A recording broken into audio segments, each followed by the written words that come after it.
Now the GPX750R has some unique features that are typical of bikes in this era. A lot of younger guys might not know what those features are or which ones made it into modern bikes, which ones fell by the wayside. A couple interesting things to discuss while we're going for this ride, and think about just how these bikes have evolved over the years into the modern bikes that we all enjoy now, with all the safety features, all the ABS, the traction control. But back in the day, they were just experimenting with all kinds of anti-dive forks and air shocks and everything, and smaller and bigger wheels. But it's time to ride right now. It is time for the open road. The open road is calling.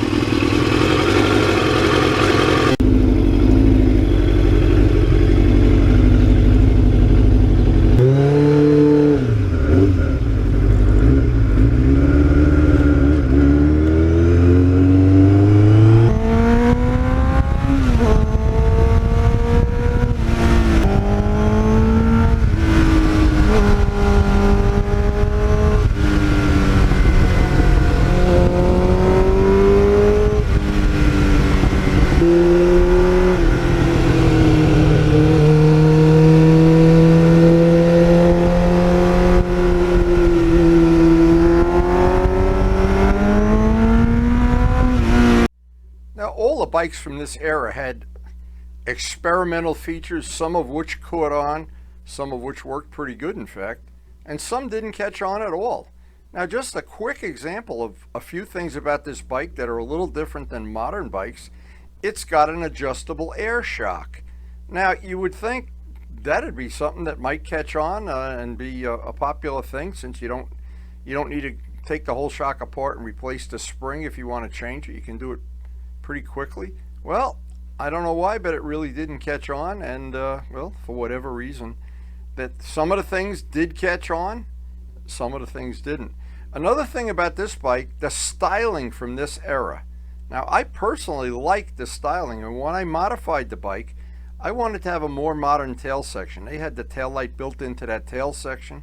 I wanted a unique logo. John Pothier came up with that logo.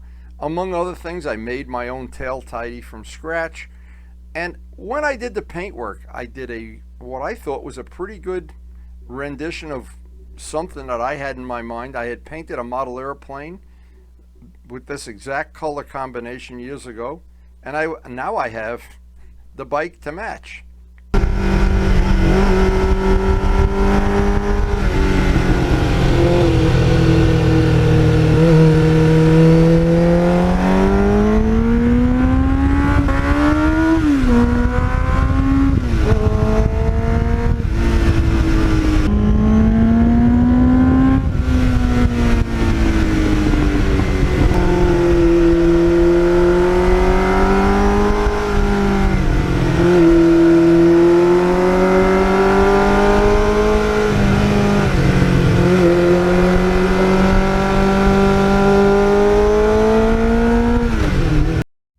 During the time that these bikes were brand new, and it was a wonderful time to be a motorcyclist, I had a much smaller collection and could never really afford to add one of these to my collection. But Ray had one, I know, and several other people I know, and I actually did get to ride a few of them, and I really wish at the time I could have just gone to the dealer and got a brand new one. But here it is later in life. I had a chance to get one from Luciano and one from a gentleman in Patterson.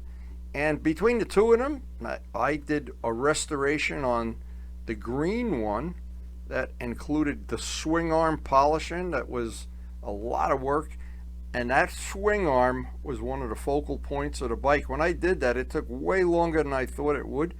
All of the little aluminum, the foot pegs and the side cases and everything, all hand polished. And every step of this, because I did this over the course of a winter, I wasn't concerned with trying to get the bike done and get out for a ride. I really took my time and did it right. I painted 2 sets of wheels. Got every step of it was done just like a labor of love.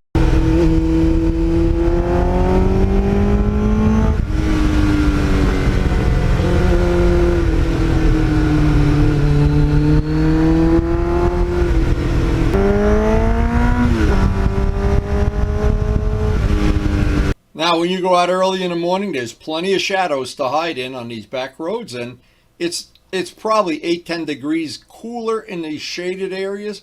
And then what happens, as soon as you break out into the full sun, you can feel it. You can just feel the air get hotter, like turning a hairdryer on.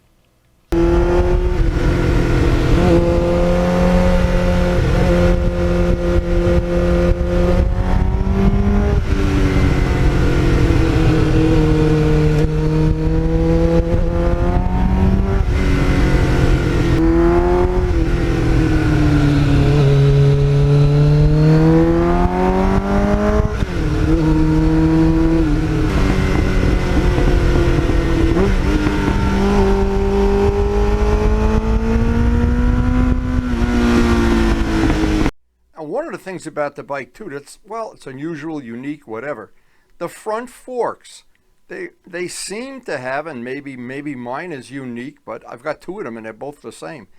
It has a lot more travel than an average bike. It seems like maybe they used some high travel technology on it or something at the time.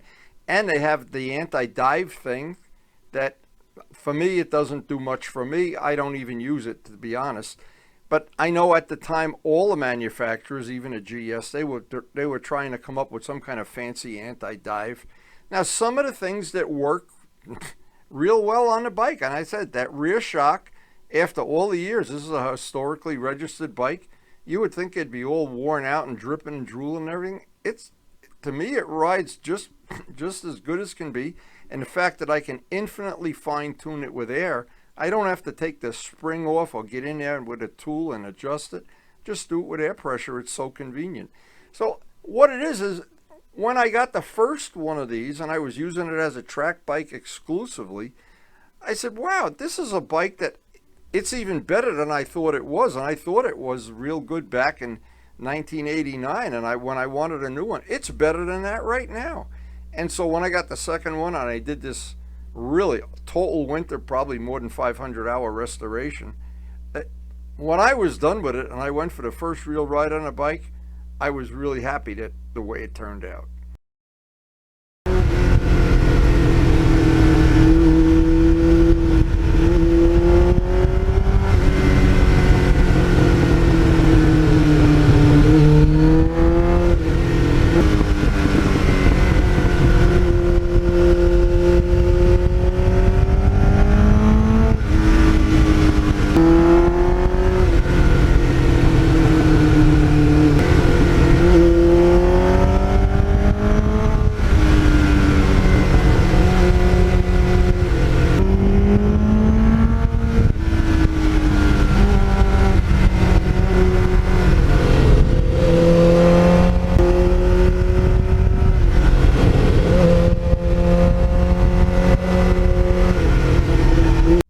Now in this era too, a lot of the manufacturers were experimenting with 16-inch wheels.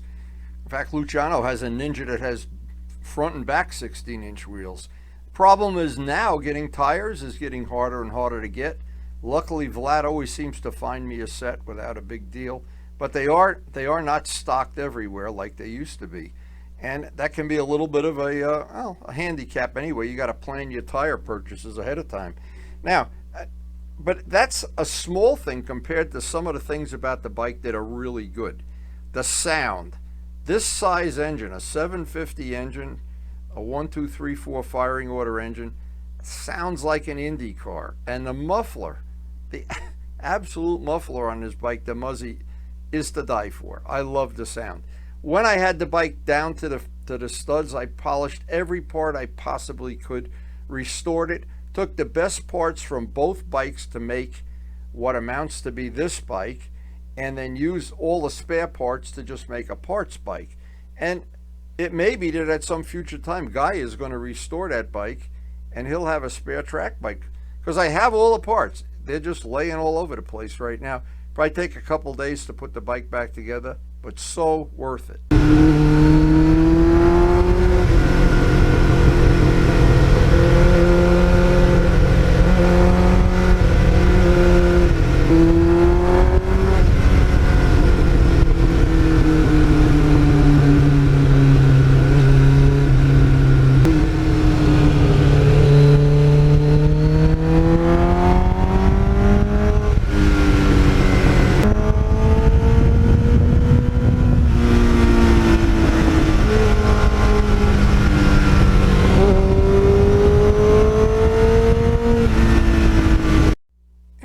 this bike has so many things that I totally enjoy when I ride it. This seat is comfortable. I made a different seat that had a little bit less padding where the rider sits, and well, I just put the stock seat back on. Sometimes you lose on something like that. It's great that it mounts up the radar detector. Another nice thing, this bike is good on gas. It's not terrible like the RD is. So that, to me, that's just a free bonus on this. Now, I have a unique set of risers that I made underneath the handlebars, so I could raise them up or lower them. If I'm doing a track day, I just take 2 screws and take them out. And if I'm going to ride on the street and I know I'm going to be riding like I am right at this point in my life for comfortable rides, well, you just put them back in and you got all that. Everything worked out great on those risers. Super easy to make. They're on a video.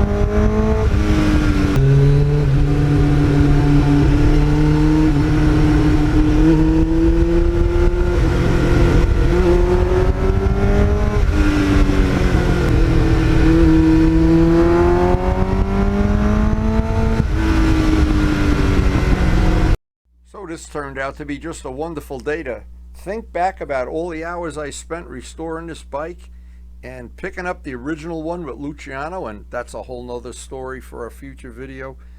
Polishing the parts, polishing till my hands were numb to the touch. But in the end, after all of the work and all of those hours, winter hours that there was snow in the driveway and it was cold in the house, at the end of it, summer comes and you have a beautiful bike. And I mean, this bike, and I know Jim has ridden it, Guy has ridden it, Luciano has ridden it. Everybody that ever gets to ride this bike has the same exact smile on their face, and it's for real.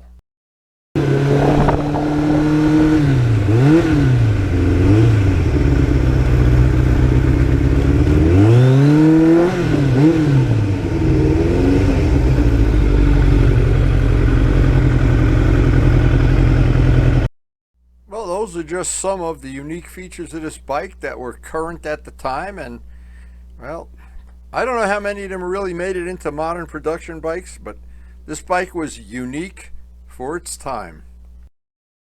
Now, if you're new to our channel, we have a very eclectic channel. One of the new features we have now is some of the videos are grouped into groups that you can access all the videos for one category in one mouse click, and it should be very convenient and very handy. Just check out the feature on the main screen playlist. And thanks to everybody for supporting the channel. We appreciate your support, and it makes this channel possible with all the things we do, the painting, the wheels, the polishing. And please take a second or two and hit the like button.